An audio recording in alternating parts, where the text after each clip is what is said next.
Hey, this is Tony from the Cold Case Project, where we focus on unsolved cases across the United States.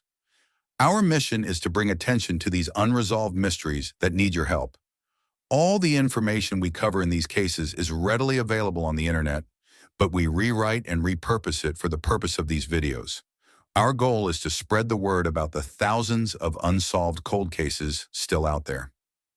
Thank you for watching. If you want to help shed light on these cases, make sure to like and subscribe for more content. Your support can make a difference.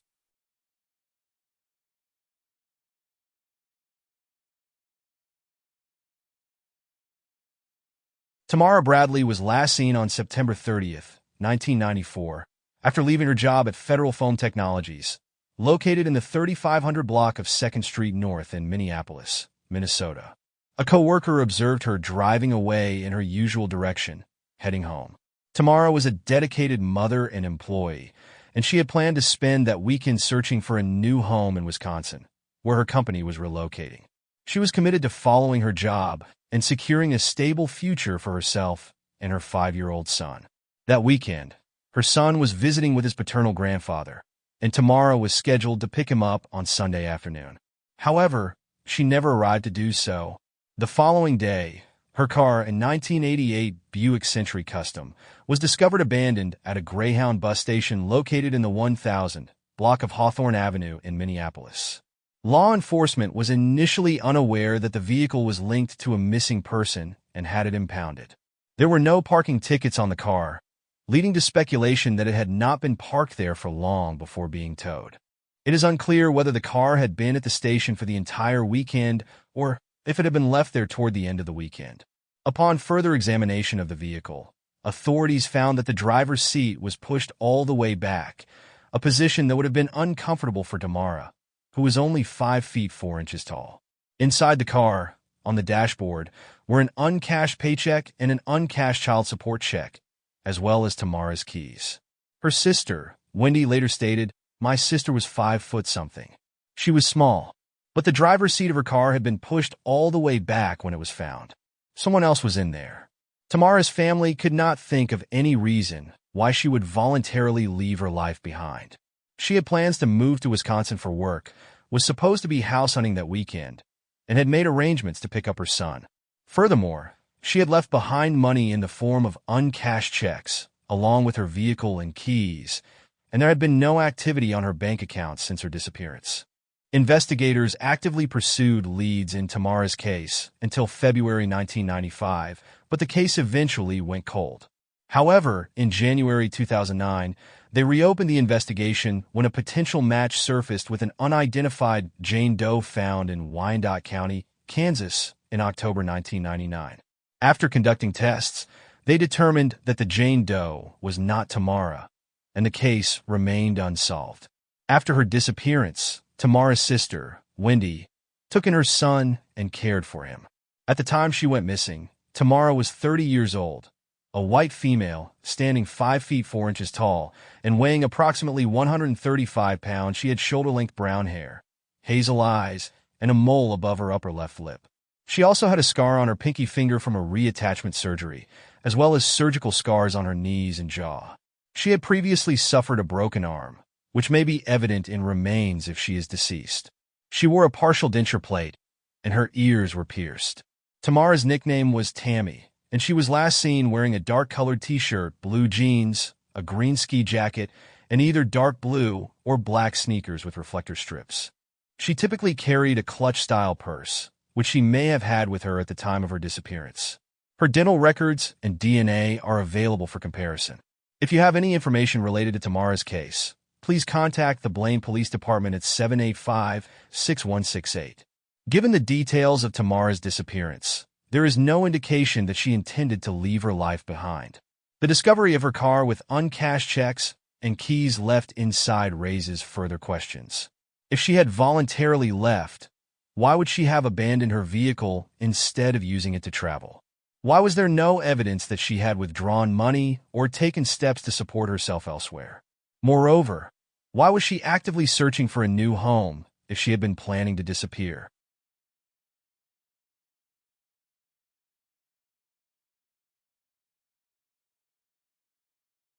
Rachel Anthony, a 50-year-old woman from rural Pequot Lakes, Minnesota, disappeared under mysterious circumstances on the night of February 27, 2001, while closing the Ultimate Liquor store in Pine River, a small town of about 950 residents. Rachel, a mother of 5 grown children, was described as an outgoing and friendly clerk who had worked at the store since July 1999, typically handling the late shift from Tuesday through Saturday. On the night of her disappearance, Rachel was last seen vacuuming and preparing to close the store. Her routine on cold nights involved starting her car to warm it up, locking the front door, taking out the garbage through the back door, and then returning inside to grab her coat, purse, and keys before leaving through the front door. However, that night, something went terribly wrong. At around 1 a.m. on February 28th, a Pine River police officer noticed Rachel's car still running outside the store, which was unusual. Upon investigation, the officer found the front door locked, but the back door open. Inside the store, Rachel's coat, purse, and cigarettes were left behind, and there was no sign of a struggle or theft. The store's surveillance cameras, which could have provided crucial evidence, were not operational that night. Authorities quickly suspected foul play, theorizing that Rachel had been abducted while taking out the trash. Despite an extensive search involving over 50 officers, firefighters, a bloodhound, and a state patrol helicopter, no trace of Rachel was found in the immediate aftermath. The community was left in shock and fear, as Pine River was not accustomed to such violent crimes. Rachel's family, including her daughter Jessica Winch, expressed their devastation and disbelief, emphasizing that Rachel would never have left voluntarily, especially in the freezing temperatures of 19 degrees below zero. The case took a grim turn on April 13, 2001, when 4 teenagers riding horses discovered Rachel's body in a steep ravine about 15 feet off Nelson Road, approximately 10 miles from Pine River. The autopsy revealed that Rachel had died of asphyxia due to homicidal violence, though the exact method of her death was not disclosed. Her body was clothed, and there was no immediate evidence of sexual assault, though investigators did not rule it out. The investigation into Rachel's murder was extensive, but frustratingly inconclusive. Authorities believe the perpetrator was someone familiar with the area, as Nelson Road was a local shortcut not commonly known to outsiders. The case bore similarities to other abduction murders in the region, such as the 1999 kidnapping and murder of Katie Poirier, which was eventually solved through a combination of surveillance footage, tips, and the identification of a suspect with a history of sexual offenses. However, in Rachel's case, the lack of surveillance footage and the absence of stolen goods or money from the store made it difficult to identify a motive or suspect. In the weeks following the discovery of Rachel's body, investigators focused their efforts on piecing together her final hours. They interviewed dozens of people, including friends, family, co-workers, and local residents, hoping to uncover any clues that might point to a suspect. One of the most perplexing aspects of the case was the last customer who had made a purchase at Ultimate Liquors just before closing on the night of Rachel's disappearance. Despite extensive efforts, authorities were never able to identify this individual. The transaction, which was likely paid for in cash, left no paper trail, and without surveillance footage, the customer's identity remained a mystery. This person became a key figure in the investigation, as investigators theorized that they might have been the last to see Rachel alive or could even have been involved in her abduction. The store's owners, Kim Terhar and her ex-husband, were also scrutinized, though no direct evidence linked them to the crime. The fact that the surveillance system was not operational that night raised eyebrows, but without proof of foul play on their part, the focus shifted to other potential suspects. Investigators explored the possibility that Rachel's killer was someone she knew, perhaps a local who was familiar with her routine and the layout of the store. The open back door suggested that the perpetrator may have been lying in wait, knowing that Rachel would step outside to take out the trash. This theory was bolstered by the fact that Rachel's car was left running, indicating that she had intended to return to it shortly. As the investigation progressed, authorities cast a wide net, looking into individuals with criminal histories, particularly those with records of violent or sexual offenses. They also examined the possibility that the killer was a transient or someone passing through the area, though the remote location of Rachel's body suggested a familiarity with the local terrain. Nelson Road, where her body was found, was not a well-traveled route, and its use as a shortcut was primarily known to locals. This led investigators to believe that the perpetrator was likely someone from the area or someone who had spent significant time there. The discovery of Rachel's body by horseback riders added another layer of tragedy to the case. The teenagers who found her were deeply affected by the experience, and one of them was the son of Pine River Police Chief Steve Abraham, who had been heavily involved in the search for Rachel. The fact that her body was found in such a remote location, partially concealed in a ravine, suggested that the killer had gone to great lengths to hide their crime. The condition of the body, which was clothed and showed no obvious signs of a struggle, further complicated the investigation.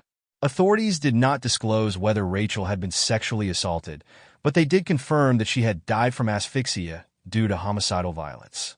The exact method of her death, whether she was strangled, smothered, or otherwise deprived of oxygen, was not revealed, leaving many questions unanswered. In the years that followed, Rachel's family continued to advocate for justice, keeping her case in the public eye and urging anyone with information to come forward.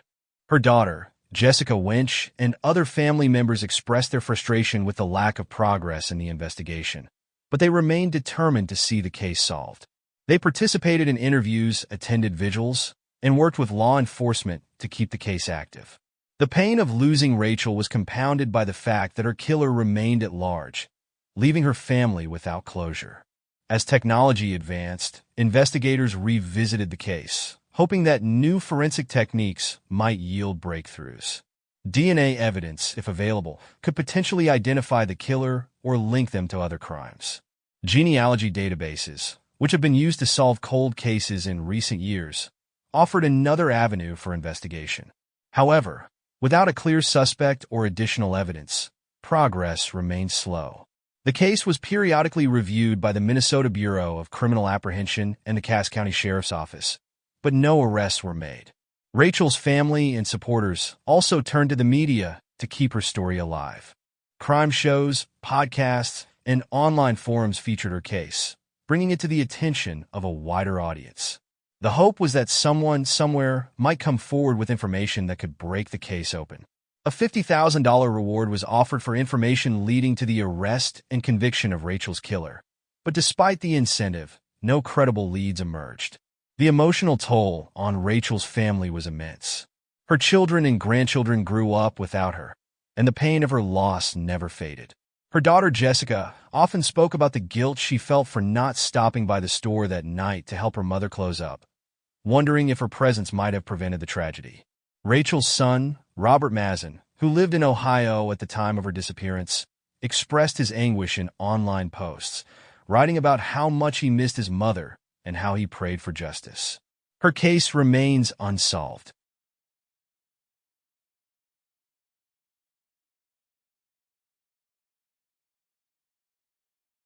Myrtle Cole was found murdered on December 12, 1981, in Stearns County, Minnesota. Born on February 24, 1900, she was 81 years old at the time of her death. Myrtle had lived alone since her husband's passing years prior and was a well-known resident of Fairhaven, a small town in the southeastern part of Stearns County. At the time, Fairhaven had a population of just 100 residents and consisted of only a small tavern, a grocery store, a church, a city hall, and a handful of homes. She was known for being friendly, caring, strong-willed, generous, and deeply religious. Despite not having running water, she regularly held Bible study sessions in her home. She had spent much of her life caring for her mother and later married at age 48 to a man 11 years her senior, who passed away in 1970. In her younger years, she worked as a house cleaner but later relied on Social Security checks and food stamps due to chronic migraines that prevented her from maintaining employment. Myrtle was also known to be highly cautious and fearful of a potential break-in, keeping her doors locked at all times and rarely socializing. She would walk to the store once a week for groceries and kept to herself. On December 12, 1981, at 10:13 a.m., Stearns County Sheriff's officers responded to a call about an elderly woman found deceased in her home in Fairhaven. Her nephew, Milo, had become concerned after she failed to answer his phone calls and drove 2 miles to her home to check on her. Upon arrival, he discovered shattered glass strewn across the kitchen floor and on the stove. He found Myrtle in her bedroom, lying on her bed with a quilt covering her head and face. She had been brutally attacked, strangled, and stabbed multiple times. Her cause of death was determined to be multiple stab wounds. Crime scene photos showed the front door wide open, with shattered glass littering the floor, suggesting the killer had broken in through a window.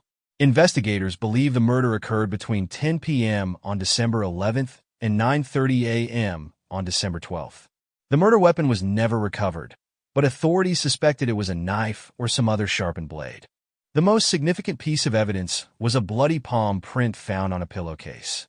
Over the years, this palm print was compared to thousands of other prints, including every person booked into the local jail, yet no match was ever found. Hundreds of interviews were conducted, but a definitive suspect was never identified. Law enforcement theorized that the crime might have been committed by someone under the influence of drugs or suffering from severe mental health issues, leading to a violent and chaotic attack. Lieutenant Vic Weiss suggested that the perpetrator might still live locally, and police ruled out several individuals, including 3 young men who had recently helped Myrtle weatherproof her home and her nephew, Milo. Just days before her murder, 3 teenage boys had assisted in covering her windows with plastic sheeting and securing tar paper along the lower part of her house. In gratitude, Myrtle cooked them a large chicken dinner. However, all 3 were cleared of any suspicion. 3 local residents reported seeing a car with its lights on, parked in front of Myrtle's house at approximately 2 a.m. on the night of the murder. Another neighbor, who refused to be identified, claimed to have seen men peering into windows along Myrtle Street shortly after midnight. A man with the last name Barry allegedly confessed to 3 16-year-olds, claiming that he had broken into Myrtle's home through the back door, choked her, held a knife to her throat, raped her, and stabbed her to death. While recounting the crime, he reportedly produced a razor-sharp knife approximately 11 inches long from between the cushions of his sofa and said it was the murder weapon. The knife was described as being more than 2 inches wide, with a stain near the handle. Barry claimed that he and a friend from Monona had planned to rob Myrtle, having followed her home from a store and watched her routine. However, despite this alleged confession, nothing substantial ever came of it. Sheriff Steve Soika commented that it seemed unlikely that a random stranger would happen upon such a small, isolated town and coincidentally target an elderly woman living alone. The Stearns County Sheriff's Department was assisted in their investigation by the Minnesota State Patrol, the Hennepin County Medical Examiner's Office, the Minnesota Bureau of Criminal Apprehension, and the Tri-County Major Crime Unit, which included law enforcement personnel from surrounding areas.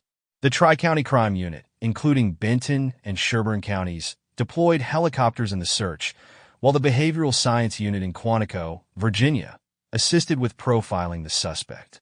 The FBI developed a psychological profile of the perpetrator, released in June 1982, which suggested the suspect was likely a young individual suffering from mental health issues. Lieutenant Weiss believed that excessive drug use and extreme violence played a role in the crime. Limited information has been released to the public over the years, but hundreds of individuals were investigated, including known criminals, suspicious persons, and even some who falsely confessed to the crime. Many suspects were ruled out, but 6 individuals remain persons of interest. We still have a fairly long list of people we can eliminate, Weiss stated, adding that the active suspect list includes local individuals, Minnesota residents, transients, and those who committed similar crimes. 6 investigators remain assigned to the case, working on cold cases throughout the county. In 2021, 2 billboards were erected near Kimball, Minnesota, asking for tips and offering a $1,000 reward. These billboards generated helpful leads, according to investigators. Dorothy Kirsten, an acquaintance of Myrtle, supported the billboard initiative, believing it could help solve the case. Law enforcement has since resubmitted evidence to the Bureau of Criminal Apprehension in the hope that advancements in DNA technology could finally identify the killer. As time has evolved for us in law enforcement, in general with science and technology, we're able to reevaluate the evidence we have, so we're presently doing that, Sheriff Soika stated. The impact of Myrtle's murder has lingered in the small community. "It changed our lives," said Dorothy, recalling how the tragedy affected local residents. Verna Sela, another acquaintance, stated that her mother-in-law was deeply affected by the loss of her friend, saying she was so sorrowful after losing such a good friend. Carol Schmidt, a neighbor, added, "This crime seems weird for Fairhaven. Something so bad could happen right there on the corner. We keep our doors locked at all times now." Authorities remain hopeful that the case is close to being solved. "It's very frustrating when you can't solve a crime and you have to leave it sitting there open," Weiss admitted. "I think it's going to be solved by someone who knows something," he added. Investigators strongly believe that someone in the community holds crucial information that could bring closure to the case. "We know there are some people out there that have information that they're afraid to share. They're afraid of that person still being in the area," Weiss stated. Myrtle's murder remains one of Minnesota's most perplexing cold cases. A new home has since been built on the property where she once lived, but her case continues to haunt the town. Myrtle Cole is now featured as the Queen of Spades in the Minnesota Cold Case, playing Card Deck, an initiative designed to raise awareness and generate leads for unsolved homicides. To this day, her killer remains unidentified and at large. She lived 81 years of her life just to be taken out by someone so vicious and cruel, an investigator lamented. The brutal nature of the crime continues to haunt the community, and authorities urge anyone with information to come forward. Someone knows something, they insist, and one small tip could be the key to solving this case. If you or anyone you know has any information about this case, please contact the Tri-County Crime Stoppers at 1-800-255-1301.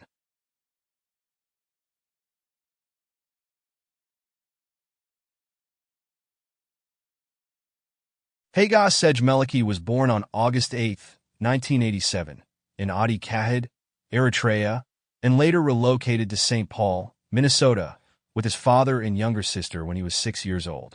A graduate of South St. Paul Senior High School, Hagos was studying computer engineering at Inver Hills Community College, a school known for notable alumni, including visual artist Pau Hoaher. Hagos was described as a hard-working and fun-loving family man, a computer enthusiast who loved music, particularly artists such as Bob Marley and Andre 3000.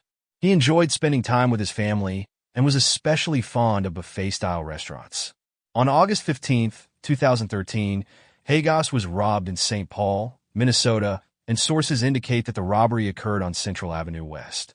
His assailants stole $3,800 from him, and according to search warrant documents, he later came into possession of a cell phone belonging to one of the robbers. Hagos attempted to use the phone to contact his attackers and recover his stolen money. When he was unsuccessful, he scheduled a meeting with a St. Paul police officer regarding the robbery. Two individuals, Joseph Graves, 22, and Wayne Brown, 23, were later arrested and charged with the robbery and assault of Hagos. On August 28, 2013, Hagos left his home by bus at approximately 9:00 p.m., heading towards the Hunan Garden restaurant located at the intersection of Cedar Street North and 6th Street East in downtown St. Paul. He arrived at the restaurant around 10 p.m. As the restaurant prepared to close its doors at 1:45 a.m. on August 29th, a witness reported seeing Hagos leave with two unidentified individuals.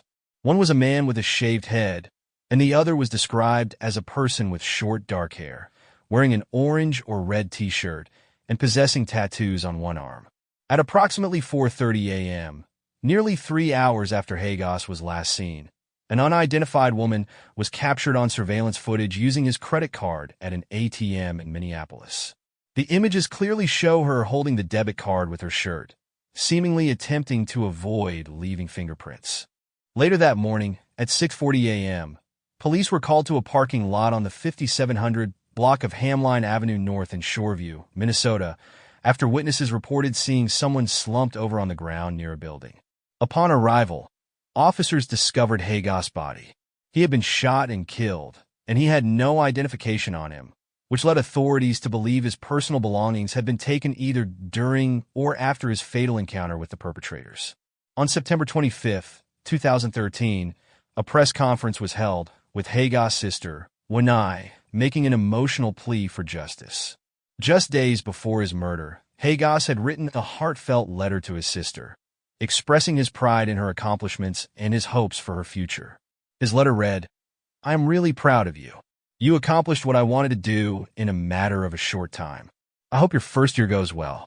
I know you will make our family proud. Keep strong and stay smart. Don't make poor decisions, and if you need advice, I am here. Love, Hagos." At the press conference, when I expressed the deep loss and devastation felt by her family, saying, "He was my other half, my best friend, and someone took my brother's life and discarded him like garbage." Their father, overcome with grief, was seen wiping tears from his eyes as the family struggled to come to terms with their loss. Hagos' murder remains unsolved nearly 10 years later, with authorities still searching for answers. The Ramsey County Sheriff's Office has not confirmed whether the robbery on August 15th and his murder on August 29th were connected, but they have ruled out any links between his death and the Somali gang-related homicides occurring in the area at the time. The Meliki family has no known ties to gang activity, and law enforcement continues to investigate all possible leads.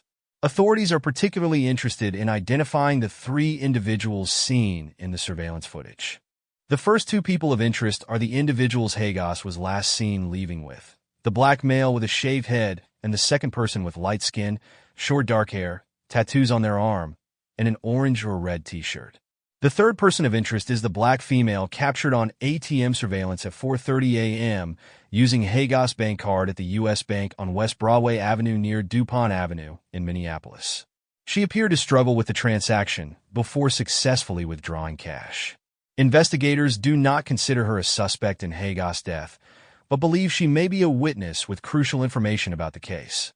There is currently a $1,000 reward for any information that leads to the identification and arrest of those responsible.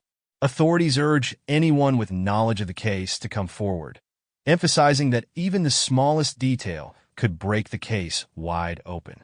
If you have any information about the individuals in the surveillance footage or details surrounding Hagos' murder, please contact the Criminal Investigation Unit at 651-266-7320.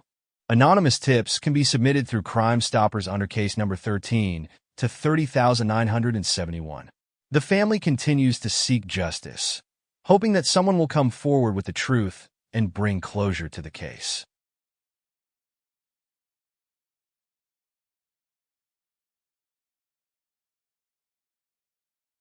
The disappearance of Cassandra Rhines is a haunting and tragic case that has remained unsolved for decades, leaving her family and investigators with more questions than answers.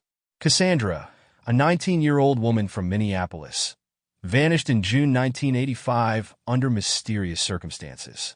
Her case, which initially received little attention, resurfaced in 2015 when her skeletal remains were identified in Gooseberry Falls State Park, over 200 miles from her home. The discovery of her remains, coupled with modern DNA technology, finally provided some closure to her family, but the circumstances surrounding her death remains a mystery. Cassandra Rhines was last heard from on June 6, 1985, when she called a friend to confirm that she would attend her goddaughter's birthday party in Minneapolis. She never arrived at the party, and her family never saw or heard from her again. At the time of her disappearance, Cassandra was living in an apartment complex at 2700 Grand Avenue South in Minneapolis, near Whittier Park. She was described as a free-spirited young woman who loved animals and had a passion for art. However, her life was not without struggles. Investigators later revealed that Cassandra had worked as an exotic dancer, which likely contributed to the lack of attention her case received initially. In the 1980s, cases involving individuals in vulnerable situations often went underreported and underinvestigated, leaving families like Cassandra's to search for answers on their own. For nearly 30 years, Cassandra's disappearance remained a cold case. Her family, desperate for answers, distributed flyers and sought help from law enforcement, but no substantial leads emerged. The case took a dramatic turn in May 2014 when an off-duty Lake County Sheriff's Office deputy discovered skeletal remains in a remote, heavily wooded area of Gooseberry Falls State Park. The remains were initially unidentifiable, But advances in DNA technology allowed investigators to extract a full genetic profile. In 2013, Cassandra's family had provided DNA samples to the Minnesota Bureau of Criminal Apprehension, which proved crucial in identifying the remains as Cassandra's. The identification marked a significant breakthrough, but it also raised more questions about what had happened to her. The condition of Cassandra's remains suggested foul play. Her skull showed signs of blunt force trauma, leading authorities to conclude that she had been the victim of a homicide. Investigators believe that Cassandra was killed elsewhere and her body was left in the park, with minimal effort to conceal it. The remote location and the passage of time made it difficult to gather evidence, and the case quickly hit dead ends. Despite the identification of her remains, the investigation into Cassandra's death has yielded few answers. Investigators have struggled to piece together the events leading up to her disappearance and death, and no suspects have been identified. One of the most puzzling aspects of the case is how Cassandra ended up in Gooseberry Falls State Park, over 200 miles from her home in Minneapolis. Investigators have speculated that she may have been killed elsewhere and her body transported to the park, but there is no concrete evidence to support this theory. The park itself is a vast, remote area, making it an ideal location to dispose of a body without detection. The discovery of Cassandra's remains was a stroke of luck, as the off-duty deputy who found them was training his dog in the area at the time. Without this discovery, Cassandra's fate might have remained unknown. Cassandra's family has been left to grapple with the pain of her loss and the lack of closure. Her mother, Sharon Lancaster, has been a vocal advocate for her daughter, pushing for answers and keeping Cassandra's memory alive. Over the years, Sharon has worked tirelessly to raise awareness about Cassandra's case, distributing flyers and appearing in media interviews. Despite her efforts, the case has remained unsolved, and the family has been left with more questions than answers. The identification of Cassandra's remains in 2015 brought some measure of closure, but it also reopened old wounds and highlighted the challenges of solving cold cases, especially those involving vulnerable individuals. As of 2025, Cassandra's case remains open, and investigators continue to seek information that could lead to a breakthrough. The Minnesota Bureau of Criminal Apprehension and the Lake County Sheriff's Office have urged anyone with information about Cassandra's disappearance or death to come forward. Despite the passage of time, the hope remains that new evidence or witnesses could emerge, shedding light on what happened to Cassandra and bringing her family the closure they deserve.